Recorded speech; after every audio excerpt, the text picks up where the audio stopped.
Hello viewers, நமஸ்காரம், happy morning.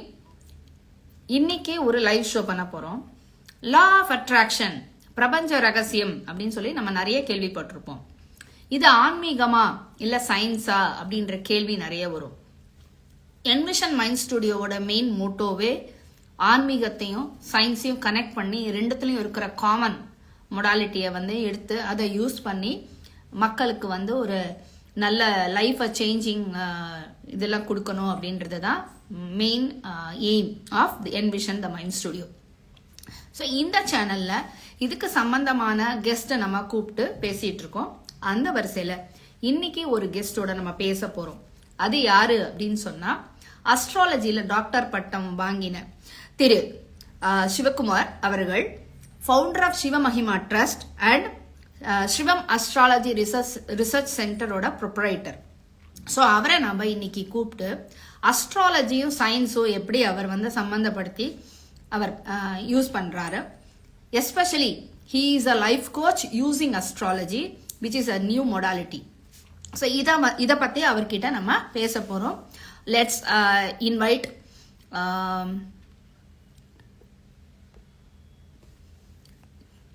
just a minute.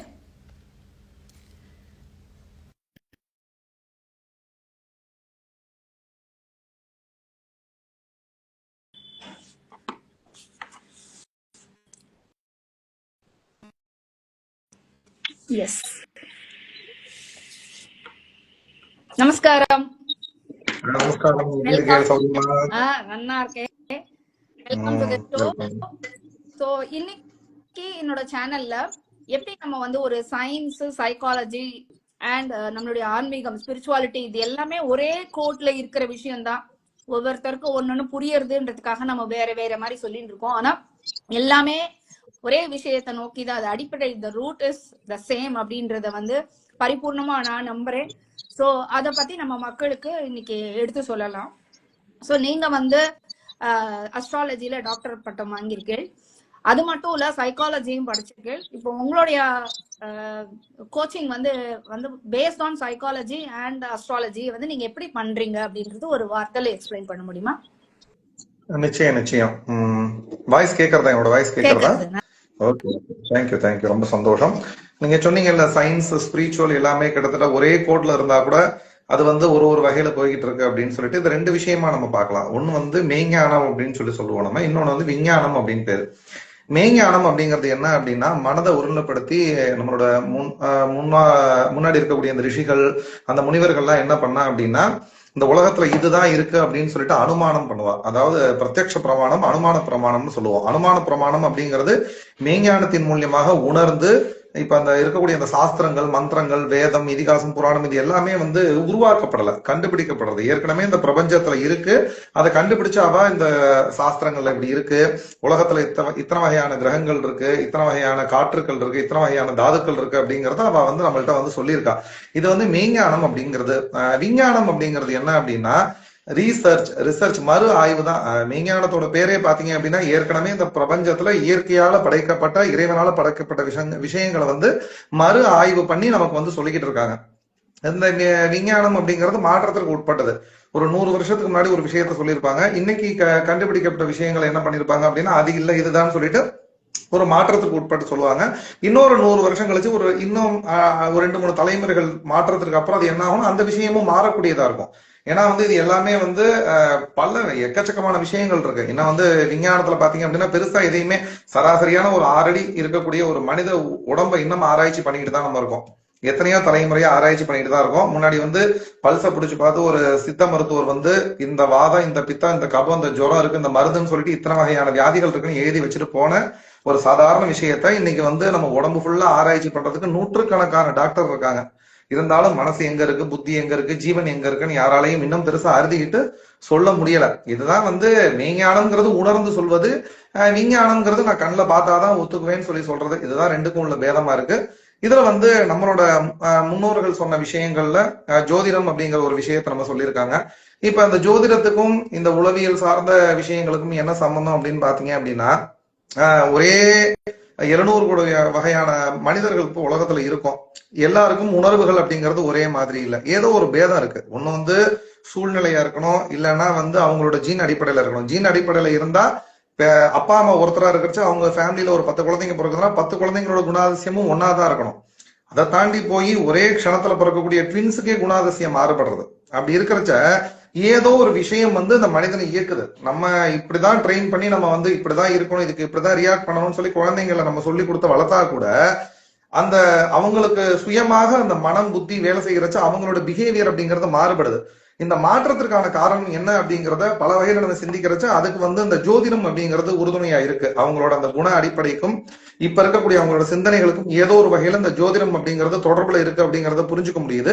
இதை வந்து இன்னைக்கு இருக்கக்கூடிய கால மாற்றத்துக்கு தகுந்தாப்புல இன்னைக்கு அடுத்த தலைமுறைக்கு நம்ம இந்த ஜோதிடத்தை எப்படி கொண்டு போலாம். இது வரைக்கும் வந்து ஒரு பரிகாரமாவோ இல்லாட்டி வந்து ஒரு தோஷம் யோகம் எப்படின்னு சொல்லி போய்கிட்டு இருந்தா இந்த ஜோதிடத்தை அடுத்த தலைமுறைக்கு ஒரு நடைமுறை வாழ்க்கைக்கு ஒத்தார் போல இந்த பிராக்டிக்கலா நம்ம சொல்லி அவங்களை எப்படி அப்ளை பண்ண வைக்கலாம் அப்படிங்கிறதுக்கான ஆய்வை தான் இந்த சிவம் அஸ்ட்ராலஜி ரிசர்ச் சென்டர் வந்து மேற்கொண்டிருக்கு.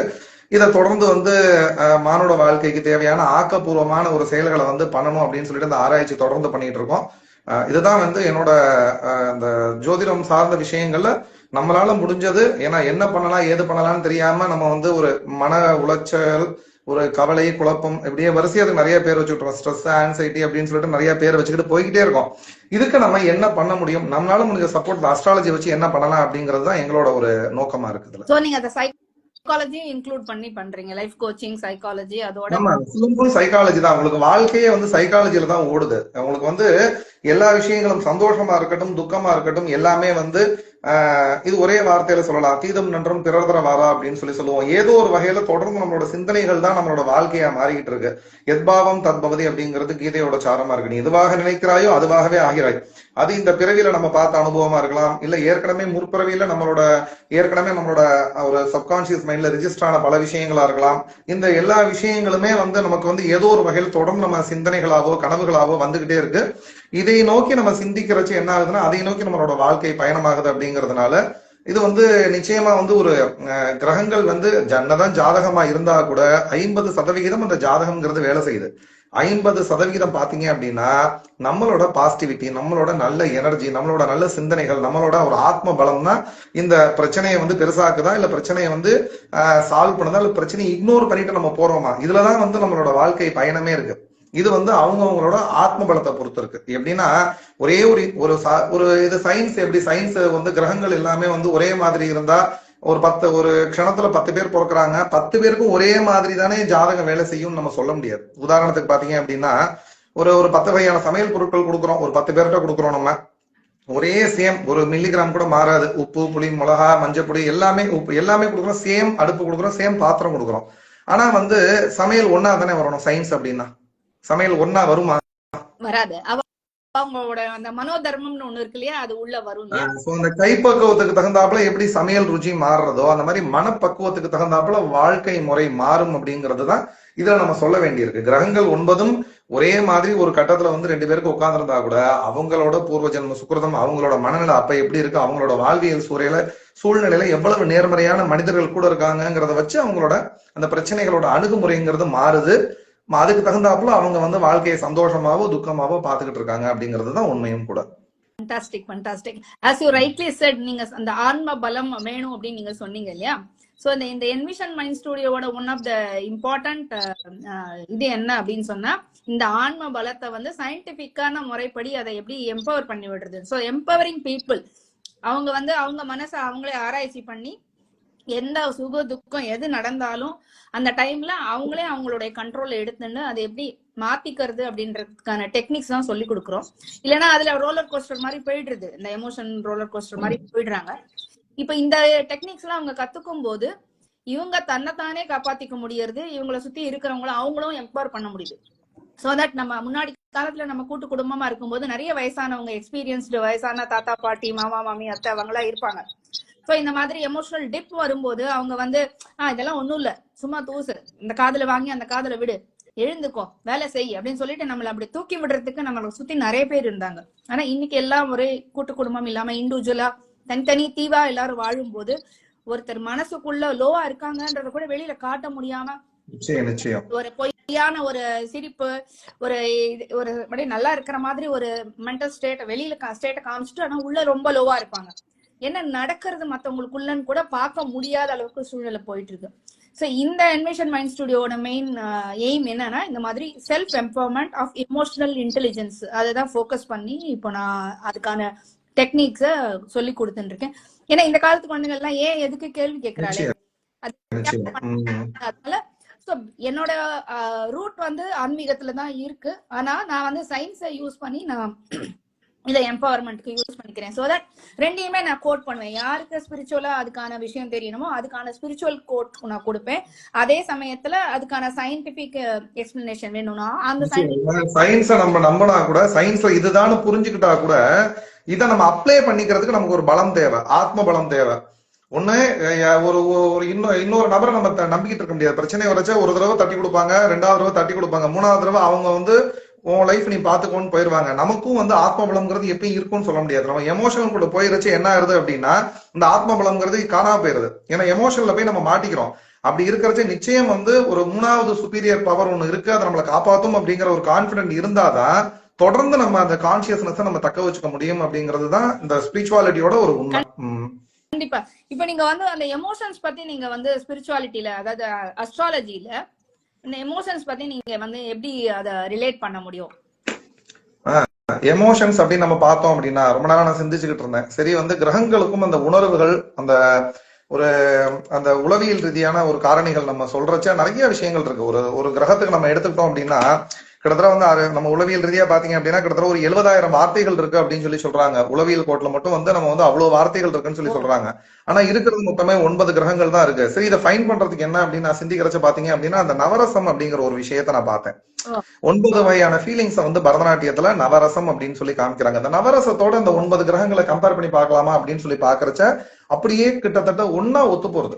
இதுல வந்து பாத்தீங்க அப்படின்னா ஒண்ணு அப்படியே இந்த 9 உணர்வுகளும் அப்படியே வந்து 9 கிரகத்தோட ஒன்றி போற மாதிரி அற்புதமா இருக்கு. அதோட பாகுபாடு அப்படிங்கிறது ரொம்ப நல்லா இருக்கு.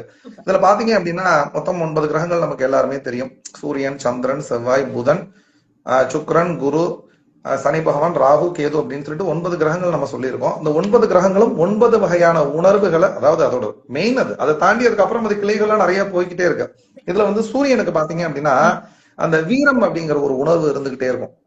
அந்த வீரம் அப்படிங்கிறது தான் அடுத்த ஆத்ம பலம், வில் பவர், லீடர்ஷிப் அப்படிங்கறத போயிட்டே இருக்கும். ஏன்னா வீரம் அப்படிங்கிறது வேற, கோபம் அப்படிங்கிறது வேற. வீரமா இருக்கிறவங்க கோபப்படணும்னு அவசியம் கிடையாது. வீரம் அப்படிங்கிறது அந்த வில் பவரை தான் குறிக்கும். அது சோ அந்த வில் பவர், அந்த பர்சனாலிட்டி ஓரியன்டா இருக்கக்கூடிய தன்னை மெருகேற்றப்படுது, செல்ஃப் மேனேஜ்மெண்ட் ரிலேட் பண்ணிக்கலாம் இல்லையா? அது ஒரு ஹை செல்ஃப் எஸ்டீமோட அதாவது செல்ஃப் மேனேஜ்மெண்ட், எல்லாமே தன்னை தானே நிர்வகிச்சுக்கிறது, சுத்தி இருக்கிறவங்களை நிர்வகிக்கிறது, சூழ்நிலைகளை நிர்வகிக்கிறது, இது எல்லாமே வந்து சூரியனோட சப்போர்ட் கண்டிப்பா தேவை. அதனால சூரியன் வந்து வீரம் அப்படிங்கிற ஒரு விஷயத்துல அது உணர்வு பூர்வமா எவ்வளவு பிரச்சனைகள் வந்தாலும் உணர்வுகளுக்குள்ள போய் மாட்டாம அந்த சூழ்நிலையை கையாளக்கூடிய தன்மை அப்படிங்கறதுனாலதான் அது ஆத்ம பலம் அப்படிங்கிற ஒரு விஷயத்துல நம்ம மாதிரி. சந்திரன் பாத்தீங்க அப்படின்னா வந்து ஒரு அன்பு, அதாவது சாந்தமான ஒரு உணர்வு. ஒரு கேரக்டர்ஸ் இருக்கும் உலகத்துல பாத்தீங்க அப்படின்னா ஒரு சிலர் வந்து அன்பு அன்பு அன்புன்னு அன்பு சார்ந்தே வாழ்ந்துகிட்டு இருப்பாங்க. இவங்க எல்லாமே வந்து இந்த சந்திரனோட தாக்கம் ஜாஸ்தி இருக்கும். எவ்வளவுதான் வந்து வாழ்க்கையில பல பாடங்களை கத்துக்கிட்டாலும் திருப்பி அந்த அன்புலதான் போய் மாட்டுவாங்க. அன்புலதான் போய் எல்லாமே வந்து அன்புதான் எல்லாமேங்கிற மாதிரி இருக்கும். அவங்களுக்கு எல்லாமே இந்த சந்திரனோட தாக்கம் நிறைய இருக்கும். அது ஒரு தாய்மை, அடுத்தவங்க கஷ்டப்பட்டாலே அந்த சிம்பதி எம்பதி எல்லாம் அவங்கள்ட்ட தான் இருக்கும். இப்ப இன்னும் ஒரு 100 வருஷம் கழிச்சு சிம்பதி எம்பதினா என்னன்னு நம்ம போய் தேடக்கூடிய ஒரு காலம் வந்துடும். ஏன்னா எனக்கு இருக்கிறது ஒரு வாழ்க்கை, எனக்கு பிடிச்ச மாதிரி நான் வாழ்றேன், நான் ரொம்ப ஓப்பனா இருக்கேங்கிற பேர்ல இந்த சிம்பதின்னு ஒண்ணு இருக்கு, எம்பதின்னு ஒண்ணு இருக்கிறதே மறந்துட்டு இந்த உலகம் போய்கிட்டு இருக்கு. அப்படி இருக்கிறச்சு அந்த சிம்பதி எம்பதி அடுத்தவங்களோட உணர்வுகளை உணரக்கூடிய தன்மை அந்த சந்திரனோட தாக்கத்துல கொஞ்சம் நிறைய தெரியும். அதே மாதிரி செவ்வாய் அப்படிங்கிறது ரொம்ப ஒரு ஃபோர்ஸான பிளானட். இருக்கிறதுலே பாத்தீங்கன்னா ரொம்ப செக்கச்சவேர்னு ரொம்ப ஒரு கோபமான ஒரு கிரகம் அப்படின்னா செவ்வாய் தான் நம்ம சொல்லியிருக்கோம். அந்த செவ்வாய் வந்து யாருக்கு தாக்கம் இருக்கோ அவங்களுக்கு வந்து பாத்தீங்க அப்படின்னா ரொம்ப ரௌத்ரம்னு சொல்லுவோம். ரௌத்ரம்னா படபடப்பு, டென்ஷன், எதை எடுத்தாலும் பேசுறதே அடிக்கிற மாதிரி இருக்கும். அடிக்க ஆரம்பிச்சாங்கன்னா அது ரெண்டாவது இன்னும் ஒரு ரொம்ப ஆமா, அது எல்லாமே பாத்தீங்க அப்படின்னா அது செவ்வாயோட தாக்கம் இருக்கிறது எல்லாமே அந்த ரௌத்ரம் அப்படிங்கிற ஒரு உணர்வோட சேர்ந்து இருக்கும். புதன் பாத்தீங்க அப்படின்னா அவங்கள்ட்ட அந்த புதனோட தாக்கம் இருக்கிறவங்க நகைச்சுவை தன்மை இருந்துகிட்டே இருக்கும். அவங்கள்ட்ட அவங்களும் சந்தோஷமா இருப்பாங்க, சுத்தி இருக்கிறவங்களையும் சந்தோஷமா வச்சுக்கணுங்கிற எண்ணம் இருக்கும். டேக் இட் ஈஸியா எடுத்துக்கிறது, அந்த சாமர்த்தியத்தை கூட அவங்க நகைச்சுவை தன்மையால அந்த சாமர்த்தியமா சமயோஜிதமா கொண்டு போயிருவாங்க எல்லாத்தையுமே. ஹாஸ்யம்ங்கிறது நம்ம வந்து புதனுக்கு நம்ம வச்சுக்கலாம் அந்த உணர்வை. அடுத்து குரு பாத்தீங்க அப்படின்னா கருணை அப்படின்னு ஒரு உணர்வு. ரொம்ப ஒரு எல்லாத்தையும் வந்து கருணையா இருக்கிறது, விட்டு கொடுக்கறது, மன்னிக்கிறது. குரு வந்து ஒரு சமயம் பாத்தீங்க அப்படின்னா ரொம்ப வந்து இது இப்படிதான் இருக்கணும் அப்படிதான் இருக்கணுங்கிற ஒரு ஒரு ரொம்ப தர்மத்தை நிலைநாட்டணுங்கிறதுக்காக ரொம்ப வந்து ஒரு ஃபோர்ஸா இருந்தா கூட பல நேரங்கள்ல அந்த தர்மம் அப்படிங்கறது விட்டு கொடுக்கறது, மன்னிக்கிறது அப்படிங்கறத புரிஞ்சுக்கிட்டு எல்லாத்தையும் மன்னிச்சு போயிருவாங்க. அந்த குருவோட தாக்கம் இருக்கிறவங்க எல்லாமே. குருவோட தாக்கம் யாருக்கு இருக்கோ அவங்களுக்கு கிராசிங் பவர் ஜாஸ்தி இருக்கும், பிரசன்ஸ்ல இருப்பாங்க நிறைய நேரம், கான்சியஸா இருப்பாங்க ரொம்ப. அதே மாதிரி சுக்கிரன் பாத்தீங்க அப்படின்னா சுக்கிரன் தான் அந்த லவபிள் பிளானட். ரொம்ப ஈர்க்கிறது, அன்பு, வெட்கம் அப்படிங்கறத கூட நம்ம வந்து சுக்கிரனுக்கு தான் நம்ம சொல்லலாம். ரொம்ப லைஃப்ல எல்லாத்தையுமே ரசிக்கிறது, லைஃப்ல ரசனை அப்படிங்கிறது ரொம்ப தேவை. நிறைய பேருக்கு அந்த ரசனைங்கிறது இருக்காது. சுக்கிரன் யாருக்கு ஜாஸ்தி இருக்கோ அவங்க அவங்களையும் அழகா வச்சுப்பாங்க, சுத்தி இருக்கிறவங்களையும் ரொம்ப சந்தோஷமா ஈர்ப்போட வச்சுக்கிட்டு இருப்பாங்க. சுக்கிரன்னா லௌகீக வாழ்க்கைக்கு ரொம்ப ஈடுபாடு கொடுக்கக்கூடிய ஒரு பிளானட்டா அதை தான் சொல்றோம். அடுத்து சனி பாத்தீங்க அப்படின்னா சனி வந்து பயம். சனியோட தாக்கம் யாருக்கு இருக்கோ அவங்க எல்லாருக்குமே ஒரு இன்ஃபீரியாரிட்டி காம்ப்ளெக்ஸ் இருந்துகிட்டே இருக்கும். நம்மளால முடியுமா, நம்ம எதுக்கு போய் தேவையில்லாம அந்த விஷயத்த பண்ணிக்கிட்டு நாளைக்கு பண்ணிக்கலாமே அப்படிங்கிற லேசினஸ், இப்படியே காலத்தை ஓட்டிடுவாங்க. இருக்கிறது 3 வேளை சாப்பிட்டோமா தூங்கணுமா இப்படியே சொச்ச காலத்தை ஓட்டிடுவோங்கிற மாதிரி ஒரு மைண்ட் செட் இருக்கிற பீப்புள்ஸ் எல்லாமே சனியோட தாக்கத்துல இருக்கவங்களா இருப்பாங்க. அதே மாதிரி ராகு அப்படிங்கிறது என்ன அப்படின்னா ரொம்ப ஒரு அற்புதம்னு சொல்லக்கூடிய ஒரு ஒரு ஒரு உணர்வு அதுல இருக்கும். எதையுமே எக்ஸ்ட்ரீமா எக்ஸ்ட்ரானரியா பண்றது. இந்திய பத்தி யோசிக்க மாட்டாங்க. 100 வருஷம் கழிச்சு இது எப்படி இருக்கும், டெக்னாலஜி. ஆமா, ரொம்ப தொலைநோக்கு சிந்தனை ஜாஸ்தி இருக்கும். இப்ப ரொம்ப டெக்னிக்கலா யோசிப்பேன். இன்னைக்கு இதை பண்றோம் அப்படின்னா இன்னைக்கு மட்டும் யோசிக்க மாட்டாங்க. இதோட தேவை 50 வருஷம் கழிச்சு எப்படி இருக்கும், 100 வருஷம் கழிச்சு எப்படி இருக்கும். இந்த விஷன் ஃபுல்லாவே நெட்வொர்க்கிங்கா இருக்கட்டும், இந்த ஆர்டிபிஷியல் இன்டெலிஜென்ஸா இருக்கட்டும், எல்லாமே இந்த ராகுவோட தாக்கம் இருக்கிறவங்க தான் பண்ண முடியும். அதனால ஒரு எக்ஸ்ட்ரானரி டேலண்ட் அப்படிங்கறது ராகு கொடுக்கும். கேது பாத்தீங்க அப்படின்னா ஒரு அருவருப்புன்னு சொல்லுவோம். நம்ம ஒரு சில விஷயங்கள் நம்ம பாக்குறதுக்கே சகிச்சுக்க முடியாது, அருவருக்க முடியாத விஷயங்கள் அவங்களுக்கு. ஆமா, அவங்களுக்கு பாத்தீங்க அப்படின்னா விரக்தி, கவலை, குழப்பம் இது எல்லாமே ஜாஸ்தி இருக்கும். ஓவர் டிட்டாச்லயே இருப்பாங்க. ரொம்ப எதை பார்த்தாலும் ஒரு கொஞ்ச நாள் என்னது சீப்போங்கிற மாதிரி எல்லாத்துலயுமே ஒரு அலட்சியம், ஒரு விரக்தி அவங்கள்ட்ட இருந்துகிட்டே இருக்கும். சோ இந்த 9 வகையான குணங்கள் தான். இப்ப ஒரு உதாரணத்துக்கு பாத்தீங்க அப்படின்னா நம்ம ஹியூமன் லைஃப்லயே பாத்தீங்க அப்படின்னா ஒரு 3 வருஷம் பாத்தீங்க அப்படின்னா லைஃப்ல பணம் தான் முக்கியம்னு தோணும். ஒரு 3 வருஷம் பாத்தீங்கன்னா உறவுகள் தான் முக்கியம்னு தோணும். ஒரு 3 வருஷம் பாத்தீங்க அப்படின்னா சீப்போ என்னத்தான் வாழ்க்கைங்கிற மாதிரி ஒரு சோக கீதமாவே வாசிச்சுட்டு இருப்பாங்க அவங்க. இந்த மாதிரி வந்து இது எதுக்காக 3 வருஷம் ஒரு உதாரணம் சொல்றேன் அப்படின்னா ஒரு ஆவரேஜா பாத்தீங்க அப்படின்னா 2 to 3 இயர்ஸ்க்குள்ள ஒரு தசாபுத்தி மாறிக்கிட்டே இருக்கும். இந்த கிரகங்கள் வர வர வர வர அவங்களுக்கான அந்த மாற்றங்கள், அதனாலதான் தசா புத்தினே பேர் வச்சாங்க அதுக்கு. நம்ம வாழ்க்கை எந்த திசையை நோக்கி போகும், நம்மளோட மைண்ட் செட்டப் எப்படி இருக்குங்கிறது தான் தசா புத்தி அப்படிங்கறதோட சூக்ஷ்மம் அது. சோ இப்படிதான் இந்த கிரகங்கள் வந்து நமக்குள்ள இன்டர்னலா வந்து நம்மளோட மைண்டை சேஞ்ச் பண்ணி நம்மள வந்து ஒரு சுப்பீரியாரிட்டி காம்ப்ளெக்ஸோ இன்ஃபீரியாரிட்டி காம்ப்ளெக்ஸோ ஏதோ ஒண்ணு மாற்றத்திற்கு உட்பட்டு வைக்கிறது எல்லாமே இந்த கிரகங்களோட தாக்கம் இருக்கு. அப்படிங்கறதுனாலதான் அந்த உணர்வுகளோட அந்த கிரகங்களை சொல்லணும் அப்படின்னு ஆசைப்பட்டேன். சூப்பர், ரொம்ப அமேசிங் ஆக்சுவலி இன்ஃபர்மேஷன். நான் இது கேள்விப்பட்டதே இல்லை இது வரைக்கும். எனக்கே இப்போ நிறைய ரிலேட் ஆச்சு. இப்ப நான் வந்து ஹேண்ட் ரைட்டிங் அனாலிசிஸ் பண்றதுனால ஹேண்ட் ரைட்டிங்ல நான் வந்து இந்த எமோஷன்ஸ் எல்லாம் நான் பார்ப்பேன். நீங்க சொன்னீங்க இப்ப இந்த வார்த்தைகளை சொன்னேன் பாருங்க, விஷனரி அப்படின்னு சொன்னோடனே எனக்கு அந்த விஷனரிக்கு என்ன ட்ரைட்டோ அந்த ஹேண்ட் ரைட்டிங்ல அது எனக்கு ஞாபகம் வந்தது. நீங்க இந்த டிஸ்கஸ்ட்னு சொல்லும் போது அதோட ஹேண்ட் ரைட்டிங்கோட இது எனக்கு ஞாபகம் வந்தது. சோ இப்ப எனக்கு இதுக்குள்ள அந்த அஸ்ட்ராலஜியை கூட இப்ப ஹேண்ட் ரைட்டிங் குள்ள ரிலேட் பண்ணி பார்க்கக்கூடிய அளவுக்கு இப்ப எனக்கு நீங்க சொன்ன விஷயம் எனக்கு ரொம்ப கிரகிச்சிக்கும் போது ரொம்ப அற்புதமா இருக்கு. ஆனா இப்ப நம்ம ஆன்மீகம் சயின்ஸ் ஆகட்டும் ஆன்மீகம் ஆகட்டும் இப்ப ரெண்டுமே ஒரு பிலீஃப் சிஸ்டத்தை வச்சுதான் நடக்கிறது. அந்த பிலீஃப் இல்ல அப்படின்னு சொன்னா ரெண்டுமே ஒர்க் ஆகாது. யார் அதை நம்பி வராங்களோ அவங்களுக்கு மட்டும்தான் அது ஒர்க் ஆகும். சோ இப்ப இந்த பிலீஃப் சிஸ்டத்தை பத்தி நீங்க உங்களோட இதுல வந்து நீங்க ஒரு எக்ஸ்பிளனேஷன் கொடுங்களேன். ஏன் இந்த பிலீஃப் சிஸ்டம் அவசியம், ஏன் நம்பணும் அப்படின்றது.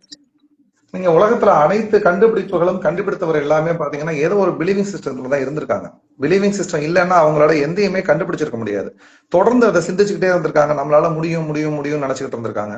ஏதோ ஒரு வகையில அந்த மைண்ட் வந்து ஒரு பிலீவிங் சிஸ்டத்தோட போய் தான் 1000 தடவை ஒரு விஷயத்த தோத்துட்டு 1001வது தடவை வந்து தாமஸ் அல்வா எடிசன் வந்து பல்பை கண்டுபிடிக்கிறாரு அப்படின்னா அந்த பிலீவிங் சிஸ்டம் தான். அவரோட சின்ன ஒரு கதை கூட பாத்தீங்க அப்படின்னா இந்த குழந்தை வந்து எங்க ஸ்கூல்ல பள்ளியில வந்து படிக்கிறதுக்கு வந்து தகுதி இல்லாத குழந்தைன்னு சொல்லிட்டு லெட்டர் கொடுத்து அவங்க அம்மாட்ட அனுப்புறாங்க. அந்த படிக்கல அந்த பையன், தாமஸ் அல்வா எடிசன்ங்கிற அந்த குழந்தை அதை படிக்காம கொண்டு வந்து அவங்க அம்மாட்ட கொடுக்கறச்ச அதை பார்த்துட்டு அவங்க அம்மா ஒரே அழுதுட்டு என்னம்மா ஏமா அழுகுறேன்னு சொல்லி கேட்டோன்னே அந்த அம்மா வந்து அந்த குழந்தைய பார்த்து சொன்னாங்களாம், உங்க பையன் ரொம்ப எக்ஸ்ட்ரானரி டேலண்டா இருக்கான், உங்க பையனுக்கு சொல்லி கொடுக்குற அளவு எங்கள்கிட்ட வந்து லெசன்ஸ் இல்ல அப்படின்னு சொல்லி லெட்டர்ல இருக்குன்னு சொல்லிட்டு அந்த அம்மா சொன்னாங்களாம். அந்த அம்மா சொன்னதோட அந்த நம்பகத்தன்மை தான் தாமஸ் அல்வா எடிசனை மின்சாரம்ங்கிற ஒரு விஷயம், ஒரு சாதனத்தை கண்டுபிடிக்க வச்சு இன்னைக்கு இவ்வளவு தூரம் வந்து உலகத்துல இவ்வளவு பெரிய ஒரு வளர்ச்சிக்கு ஒரு முக்கிய காரணமா இருந்திருக்கு. சோ இந்த அம்மாவோட அந்த தாயோட ஒரு நம்பிக்கை, அவங்க கொடுத்த வார்த்தை என்னால முடியும் அப்படின்னு சொல்லிட்டு அந்த பையனோட நம்பிக்கை. ஒருவேளை வந்து நீ அந்த லெட்டரை அப்படியே படிச்சு அவங்க வந்து நீ வந்து மத்த குழந்தைங்க மாதிரி நீ இல்ல, நீ ரொம்ப டவுனா இருக்கன்னு சொல்லிட்டு அந்த அம்மா சொல்லியிருந்தாங்க அப்படின்னா அந்த நம்பிக்கை வந்து நிச்சயமா அந்த ஒரு அறிஞருக்கு கண்டிப்பா வந்திருக்காது அப்படிங்கறதா உண்மையும் கூட. இது வந்து ஸ்பிரிச்சுவலோட நம்ம ரிலேட் பண்ணி பார்க்கலாம். நிறையவே ஸ்பிரிச்சுவாலிட்டியில பாத்தீங்க அப்படின்னால உலகத்துல இருக்கக்கூடிய அத்தனை மதம், இந்த மதம் அந்த மதம்ங்கிறத நம்ம விட்டுருவோம். நம்ம மனிதனோட மனமாகப்பட்டது தொடர்ந்து ஏதோ ஒரு விஷயத்த தேடிக்கிட்டே இருக்கு. ஒண்ணு பாசிட்டிவா அன்பு, பாசம், நேசம், கருணைங்கிற ஒரு விஷயங்களை நோக்கி பயணிக்க ஆரம்பிக்குது. அதுல ஏதாவது விரக்தி வந்துருச்சு அப்படின்னா அந்த காமம், குரோதம், லோபம், மோகம், மதம், மாத்சரியம்ங்கிற விஷயங்களுக்குள்ள உள்ள போக ஆரம்பிக்குது, நெகட்டிவிட்டிக்குள்ள உள்ள போக ஆரம்பிக்குது. முடிஞ்ச வரைக்கும் இந்த அன்பு, பாசம், நேசம், கருணைங்கிற விஷயங்கள்லயே மனுஷனை கொண்டு போகணும் அப்படிங்கிறதுக்காக படைக்கப்பட்டதுதான் உலகத்துல இருக்கக்கூடிய அத்துணை மதங்களும் ஆகும். ஏன்னா எல்லாரும் உட்கார்ந்து எல்லாத்தையும் நம்ம வந்து புரிஞ்சுக்க முடியாது அப்படிங்கிறதுக்காக ஒரு சிலபஸ் மாதிரி ரெடி பண்ணி ஒருத்தரும் ஒண்ணு கொடுக்குறாங்க. இதை கொடுக்கறது எல்லாமே எல்லா உலகத்துல இருக்கக்கூடிய அத்தனை மதத்துல இருக்கக்கூடிய அத்தனை புத்தகங்களும் என்ன சொல்லுது அப்படின்னா அறத்தோட இரு, டிசிப்ளினா ஒழுக்கத்தோட இருன்னு மட்டும் தான் சொல்லுது. இந்த அறம் ஒழுக்கம் இரண்டுமே மனிதனோட மனம் சம்பந்தப்பட்டது.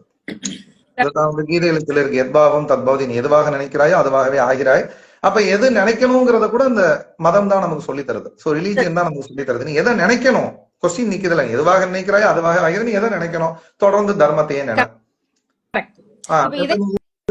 விவேகானந்தர் அதுதான் சொல்றாரு, நீ எதை தேடுகிறாயோ அது உன்னை தேடுகிறது அப்படின்னு சொல்லி சொல்றாரு. கரெக்ட். இப்போ அதே இப்ப நியூரோ லிங்குவிஸ்டிக் ப்ரோக்ராமிங் அப்படின்னு சொல்லிட்டு இருக்கு.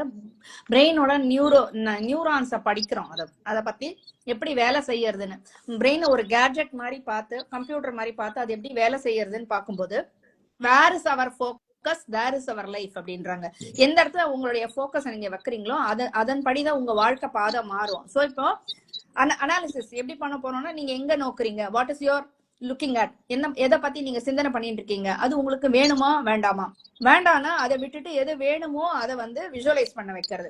ஒரு கஷ்டத்துல வராங்க அப்படின்னா இந்த கஷ்டம் இல்லாத சூழ்நிலை எப்படி இருக்கும்னு சொல்லிட்டு அவங்களுக்கு உட்காந்து ஒரு விஷுவலைசேஷன் கொடுக்கும்போது அவங்க ஃபோக்கஸ் கஷ்டத்தை விட்டு கஷ்டம் இல்லாத சூழ்நிலைக்கு மாறும்போது, இப்ப நீங்க சொன்ன மாதிரி எதை நோக்குறதோ அதை நோக்கி உங்களுடைய பிரெயின் பார்க்க ஆரம்பிச்சோன்னே உங்க ஆப்பர்ச்சுனிட்டிஸ் அதுல ஓபன் ஆகுது அப்படின்னு சொல்லிட்டு சயின்டிபிக்கா அதை இததான் வந்து திருமூலர் என்ன சொல்லியிருக்காரு அப்படின்னா, தன்னை எறிய தனக்கு ஒரு கேடில்லைன்னு சொல்றாரு. நீ யாரு, உன்னோட வாழ்க்கையை நீ எதை நோக்கி உன்னோட வாழ்க்கையை பயணம் போகுது அப்படிங்கறது நீ புரிஞ்சுக்கிட்டா அதை தவிர எதையும் நீ யோசிக்க மாட்ட. இப்ப என்ன ஆகுது அப்படின்னா டிஸ்ட்ராக்ஷன் ஜாஸ்தி ஆயிடுச்சு. என்னன்னா இன்ஸ்டாகிராம்ல வந்து ஒரு ஃபுட் யாராவது சாப்பிடறத பார்த்தா நம்மளும் சாப்பிட்டு என்ஜாய் பண்ணலாமோன்னு தோணுது, ஊர் சுத்துறவங்களை பார்த்தா நம்ம ஊர் சுத்தி என்ஜாய் பண்ணலாமோன்னு தோணுது. சோ என்ன ஆகுது அப்படின்னா யாரை பார்த்தாலும் அவங்கள மாதிரி வாழணும்னு ஆசைப்படுறோமே தவிர நம்ம யாரு, நம்ம எதுக்காக வந்தோங்கிற ஒரு ஃபோக்கஸ் அப்படிங்கிறது கொஞ்சம் குறைய ஆரம்பிச்சிருச்சு. அந்த அவேர்னஸ் போயிட்டு. ஆனா இப்போ அதுக்குதான் நமக்கு வந்து இந்த பேஸ் ஆஃப் ஸ்பிரிச்சுவாலிட்டி அண்ட் இந்த சயின்ஸும் நம்ம ரெண்டையும் ஃபாலோ பண்ணும்போது இந்த அவேர்னஸ் குள்ள கொண்டு வந்து வைக்கிறோம் நம்ம இந்த மைண்ட்ஃபுல்னஸ் அப்படின்னு சொல்லிட்டு. இப்ப டே டு டே ரிச்சுவல்ஸ் ரொம்ப இம்பார்ட்டன்ட் நமக்கு தெரியும் இல்லையா, டெய்லி ரிச்சுவல்ஸ் கம்பல்சரியா இம்பார்ட்டன்ட் அப்படின்ட்டு. சோ நீங்க இந்த ரிச்சுவல்ஸ்க்கு வந்து நீங்க வந்து என்ன சொல்ல வரீங்க? இப்ப நான் வந்து என்ன சொல்றேன் அப்படின்னா, action plus intention equal to manifestation. அதாவது மனசுல ஒரு விஷயத்த நினைச்சிட்டு ஒரு விஷயத்த ரிப்பீட்டடா நம்ம பண்ணும்போது நினைச்சது நடக்குது அப்படின்றது சயின்ஸ்ல ப்ரூவ் பண்ணிருக்கோம். ஏன்னா மைண்ட் அண்ட் பாடி அலைன்மெண்ட் அது நடக்கும் போது. சோ மனசுல வந்து விஷயமா நினைக்கிறோம், அதை வந்து இன்டென்ஷனை ஆக்ஷன்ல வந்து ஒரு கிராஃபோ தெரப்பி அப்படின்னு சொல்லிருக்கு, கிராஃபோ மைண்ட் ஸ்கிரிப்ட்னு ஒரு டூல் கண்டுபிடிச்சு வச்சிருக்கேன். அதுல வந்து நமக்கு தேவையான பர்சனாலிட்டி ட்ரெய்ட்ஸை நம்ம எழுதும்போது கண்டினியூஸா டெய்லி பிராக்டிஸ் பண்ணும்போது அது ஒரு 10 நிமிஷம் 15 நிமிஷம் வேலை தான். ஆனா அது என்னன்னா மைண்ட் அன்னைக்கு ஃபுல் டே அலைன்ட வச்சு நமக்கு தேவையான ஆப்பர்ச்சுனிட்டிஸை பார்க்க வச்சு நம்மளுடைய பர்சனாலிட்டியும் நமக்கு தேவையான பர்சனாலிட்டியா மாத்தி கொடுத்து லைஃப் ஃபார்வர்டா எடுத்துட்டு போக வைக்கிறது, நம்ம நினைச்சபடி எல்லாமே நடக்கிறது. சோ ஆட்டோமேட்டிக்கா நமக்கு உடனே ஒரு ஹோப் வந்துடும், எல்லாமே நம்ம கைக்குள்ள இருக்கு அப்படின்னு சொல்லும் போது ஆட்டோமேட்டிக்கா நமக்கு ஒரு கண்ட்ரோல் வந்த உடனே நம்மளே முன்னேற ஆரம்பிச்சிரும். சோ இந்த ட்ரிகர், இந்த ஸ்டார்டிங் பாயிண்ட் இப்படி டே டு டே ரிச்சுவல் மூலமா நாங்க ஒர்க் பண்றோம். சோ நம்ம ஸ்பிரிச்சுவாலிட்டியில வந்து அதை எப்படி நம்ம தினப்படி செய்யக்கூடிய அந்த ரிச்சுவல்ஸ் வந்து ஏன் இம்பார்ட்டன்ஸ் கொடுக்கணும், என்ன பண்ணலாம் அப்படின்றத பத்தி நீங்க கொஞ்சம் சொல்லுங்க. நிச்சயம் நிச்சயம் நிச்சயம். அந்த ரிச்சுவல்ஸ் எல்லாமே என்ன சொல்லுது அப்படின்னா, ஏற்கனவே நான் சொன்ன மாதிரிதான் அறத்தோட இருக்கணும், அறத்தின் மூலியமாக நம்ம வந்து பொருள் சேர்க்கணும், அந்த பொருள் மூலியமாக நம்ம வந்து அறவழியில நம்ம இன்பமா இருக்கணும், அதுக்கப்புறம் இறைவன்கிட்ட போய் சேரணும். இதான் தர்மம், அர்த்தம், காமம், மோட்சம்னு சொல்லுவோம். இததான் நீங்க வந்து கீதைய சரி, அத்துணை அத்துணை மதம் சார்ந்த புத்தகங்களும் என்ன சொல்லுது அப்படின்னா, தர்மமா இருந்து அது மூலியமாக நீ பணம் சேர். அந்த தர்மமா இருந்த பணத்தை வச்சுக்கிட்டு நீ வந்து சந்தோஷமா இரு. அதுவும் அடுத்தவங்களை துன்பப்படுத்தாத ஒரு மகிழ்ச்சியா இருக்கணும். அதுக்கப்புறமா நீ வந்து இத்தனை பர்சன்டேஜ் நீ தர்மம் பண்ணு, அதுக்கப்புறம் இறைவன்ட்ட வந்து சேரு அப்படிங்கறத அத்தனை மதங்களும் சொல்லிக்கிட்டு இருக்கு. இததான் வந்து திருவள்ளுவர் கூட பாத்தீங்கன்னா அறத்துப்பால், பொருட்பால், காமத்துப்பால்னு வச்சிருப்பாரு. அவர் வீடு பேரை பத்தி அவர் சொல்லலன்னு கிடையாது, ஒரு மறைபொருளா வச்சுட்டாரு. ஏன்னா சொன்னா புரிஞ்சுக்கக்கூடிய பக்குவம் அவங்களுக்கு இருக்குமா என்ன அப்படின்னு சொல்லி தெரியாது அப்படிங்கறதுனால அதை ஒரு மறைபொருளா அவர் வச்சுட்டாரு அப்படிங்கிறது தான் உண்மையும் கூட. அதனால என்ன அப்படின்னா, தொடர்ந்து நம்ம இந்த ஸ்பிரிச்சுவாலிட்டியில் இருக்கக்கூடிய அந்த ரிச்சுவல்ஸ் எல்லாம் நம்ம தினசரி காலையில எர்லி மார்னிங் எந்திரிக்கிறது, எந்திரிச்சதுக்கு அப்புறம் பாத்தீங்க அப்படின்னா நல்ல ஒரு விஷயங்களை நம்மளோட காலை கடன்களை முடிச்சுட்டு நல்ல விஷயங்கள் தொடர்ந்து ஒரு 5 நிமிஷம் உட்கார்ந்து ஒரு ஏதோ ஒரு இறை சிந்தனையில ஒரு 10 நல்ல ஸ்லோகங்கள் ஏதாவது சொல்றது, என்ன பிடிச்சவங்க தான் சொல்லணும் அவசியம் கிடையாது. ஒருத்தருக்கும் ஒரு இஷ்ட தெய்வம் இருக்கும், குலதெய்வம் இருக்கும், அந்த ஸ்லோகங்கள் சொல்லலாம். அப்படி இல்லைன்னா பாத்தீங்க அப்படின்னா லா ஆஃப் அட்ராக்ஷன் நீங்க சொல்றதுனால நான் சொல்றேன். நிறைய ஒரு பாரதியாரோட பாடல் கூட எடுத்துக்கங்களேன், எவ்வளவு பாட்டு, வல்லமை தாராயோ அப்படிங்கிற ஒரு பாட்டுல பாத்தீங்கன்னா ஒரு 4 வரியில வந்து ஒரு நம்மளோட மனம் எப்படி இருக்கணுங்கிறத அழகா சொல்லியிருப்பாரு. விசையொரு பந்தினை போல் உள்ளம் வேண்டியபடி செல்லும் உடல் கேட்டேன் அப்படின்னு இருப்பாரு. அதாவது பந்த தூக்கி போட்டா அவன் பந்து எவ்வளவு ஸ்பீடா போதோ அந்த மாதிரி வந்து நான் ஆசைப்படுற மாதிரி என்னோட உடம்பு இருக்கணும் அப்படின்னு சொல்லி கேட்கிறாரு. நசையறு மனம் கேட்டேன், கெட்டது எதுவுமே இல்லாத மாதிரி ஒரு நல்ல ஒரு மனது, நித்தம் நவமன சுடர்தரும் உயிர் கேட்டேன், இன்னைக்கு பிறந்த மாதிரி ஒரு புத்துணர்ச்சியான வாழ்க்கை எனக்கு வேணும் அப்படின்னு சொல்லி கேட்கிறாரு. தசையினை தீச்சுடனும் சிவ சக்தியை பாடல் நகம் கேட்டேன். இந்த உலகத்துல இருக்கிறது பரம்பொருள் ஒண்ணுதான். என் உடம்பு புடிச்சுக்கிட்டு எரிஞ்சா கூட எப்ப பார்த்தாலும் நான் வந்து எனக்கு கொடு அப்படின்னு சொல்லியிருக்காரு. கடைசியா ஒண்ணு முக்கியமான விஷயம், நமக்கு தேவையான விஷயம், அசைவரு மதி கேட்டேன் அப்படிம்பாரு. இந்த மனசு அழுப்பாம ஒரு இடத்துல நிக்கணுமா, பிரசன்ஸ்ல இருக்கணும். அதான் விழிப்புணர்வு அப்படின்னு சொல்லுவோம். எல்லா தியான கோட்பாடுலையும் பாத்தீங்க அப்படின்னா வேதாத்திரி மகரிஷில இருந்து ஆரம்பிச்சு எல்லாருமே, வள்ளலாறுல இருந்து எல்லாருமே தியான கோட்பாடுல விழிப்பு நிலை அப்படின்னு சொல்லுவோம். அதான் பிரசன்ஸ்ல இருக்கிறது மைண்ட் சொல்லிட்டு இருக்கோம். இன்னைக்கு அதான் மைண்ட்ஃபுல்னஸ் சொல்லிட்டு இருக்கோம். மைண்ட்ஃபுல்னஸ், அவ்வளவுதான். மைண்ட்ஃபுல்னஸ் அப்படிங்கிறது அதாவது நான் நல்லா இருக்கேன், நான் சந்தோஷமா இருக்கேன் அப்படிங்கிற ஒரு நம்பிக்கையோட நம்ம வந்து வாழ்க்கையை பாக்குறது அப்படிங்கறதா வந்து அது மைண்ட்ஃபுல்னஸ். அது இது வரைக்கும் எனக்கு இவ்வளவு கொடுத்திருக்காரு ஆண்டவன் அப்படிங்கறத நினைச்சாலும் இனிமே வாழ்க்கையில நல்லா இருக்கும். அதான் மைண்ட்ஃபுல்னஸ், பூரணத்துவம் அப்படின்னு சொல்லி நம்ம மெய்ஞான கோட்பாடுல நம்ம சொல்லுவோம். சோ இது வந்து கிடைக்கணும் அப்படின்னா தினசரி காலையில எந்திரிச்சோன்னா நான் சொன்ன மாதிரி உங்களுக்கு என்ன பிடிச்சிருக்கோ ஒரு நல்ல ஒரு வார்த்தைகள், எங்களுக்கு தேவை நல்ல வார்த்தை. அது ஸ்லோகமா சொன்னாலும் சரி, பாரதியார் பாட்டா சொன்னாலும் சரி, இல்ல புதுசா வந்து ஒரு மோட்டிவேஷனல் சாங் ஏதாவது பாடினாலும் சரி, ஏதோ ஒண்ணு அஃபர்மேஷன்ஸ் எப்படி இருக்கணும், நமக்கு என்ன தேவை, அதாவது நம்ம எப்படி இருக்கோங்கிறத விட்டுட்டு நமக்கு என்ன தேவைங்கிறத போக்கஸ் பண்றதுதான் அஃபர்மேஷன். நமக்கு என்ன தேவையோ அதை கோடிங் போட்டுக்கிறது. நம்ம வாழ்க்கை இப்படி இருக்கணும் அப்படிங்கிற ஒரு ப்ளூ பிரிண்ட்டை நம்ம தயார் பண்ணிக்கணும். ஒரு காலத்துல பாத்தீங்க அப்படின்னா கண்ணை மூட்டிட்டு தியானம் பண்ணி நம்ம எல்லாத்தையும் ப்ளூ பிரிண்ட் மாதிரி போட்டு வச்சோம். நான் இதுக்கு தான் பிறந்திருக்கேன், என்னோட வாழ்க்கை இப்படித்தான் இருக்கணும், என்னோட கடமைகளை நான் பண்ணிட்டு நான் இறைவன்ட்ட போய் சேரணும் அப்படிங்கிற மாதிரி ஒரு ப்ளூ பிரிண்ட் போட்டு வச்சிருந்தோம். அந்த ப்ளூ பிரிண்ட் தான் இப்ப வந்து என்ன ஆகுது அப்படின்னா விஷன் போர்டா மாறுது, அஃபர்மேஷன்ஸா மாறுது. அதை விஷுவல் பண்ண சொல்லி நம்ம சொல்றோம். தொடர்ந்து அதை சக்சஸ் பண்றதுக்கான ஒரு டைம் நம்ம கொடுக்குறோம். இந்த டயத்துக்குள்ள எனக்கு இது கிடைக்கணும் அப்படிங்கிற மாதிரி பாசிட்டிவா நம்ம திங்க் பண்ணிக்கிட்டே இருக்கோம். இதைதான் வந்து முன்னோர்கள் எல்லாமே பண்ணிட்டு இருந்தாங்க. என்ன அப்படின்னா அப்ப தேவைகள் ரொம்ப கம்மியா இருந்துச்சு. நான் நல்லா இருக்கணும், நான் சந்தோஷமா இருக்கணும், என்னோட குழந்தைகள் சந்தோஷமா இருக்கணும், எல்லாரும் ஆரோக்கியமா இருக்கணுங்கிற ஒரு கான்செப்டுக்குள்ள மட்டும் தான் இருந்தோம். ஏன்னா அப்ப சந்தோஷமா இருந்தோம். இப்ப இருக்கிற மாதிரி பிராண்டட் இப்ப வந்து என்ன அப்படின்னா எல்லாரும் சம்பாதிக்கிறாங்க, எல்லாரும் சந்தோஷமா இருக்காங்களா கொஸ்டின் மார்க் நிக்குது. 20,000 ரூபாய் சம்பாதிக்கிறவன் 20,000 ரூபாய் பிரச்சனையில இருக்கான், லட்சக்கணக்கில் சம்பாதிக்கிறவன் லட்சக்கணக்கில் பிரச்சனையில இருக்கான், கோடிக்கணக்கில் சம்பாதிக்கிறவன் கோடிக்கணக்கில் பிரச்சனையில இருக்கான். இங்க என்ன ஆகுதுன்னா பிராண்ட் மட்டும் தான் மாறுது. தொடர்ந்து வந்து பிராண்ட் மட்டும் மாறுதே தவிர ஃபுல்ஃபில்னஸ் அப்படிங்கிறது யாருக்கும் வரல. ஏன்னா எல்லாருமே மகிழ்ச்சியை நோக்கி ஓடிக்கிட்டு இருக்காங்க. இந்த கார் வாங்கினா எனக்கு மகிழ்ச்சி, இந்த கார் முடிச்சுட்டு அடுத்த கார் வாங்குறச்ச போர் அடிச்சது, அடுத்த காரு, அப்ப அடுத்தது போர் அடிச்சிருது. இப்ப என்ன தேவைன்னா இங்க பீஸ் அப்படிங்கிறது இல்லாம போகுது. நமக்கு தேவை இங்க பீஸ் தான். சோ அந்த பீஸ் எங்க இருந்து வரும் அப்படின்னா ஒன்லி ஸ்பிரிச்சுவாலிட்டி மட்டும் தான் வரும். இந்த 2 விஷயம் தான். நம்ம சந்தோஷத்தை நோக்கி போக போறோமா இல்ல நிம்மதியை நோக்கி போக போறோமா, 2 பாயிண்ட் தான். சந்தோஷம் அப்படிங்கிறது பொருள் சார்ந்தது, மனிதர்கள் சார்ந்தது, நம்மளோட ஏதோ ஒரு அட்டாச்ல இருக்கணும். அது ஏதோ ஒரு விஷயம் ஒரு அட்டாச்ல இருந்தது அப்படின்னா அது சந்தோஷத்தை கொடுக்கும்.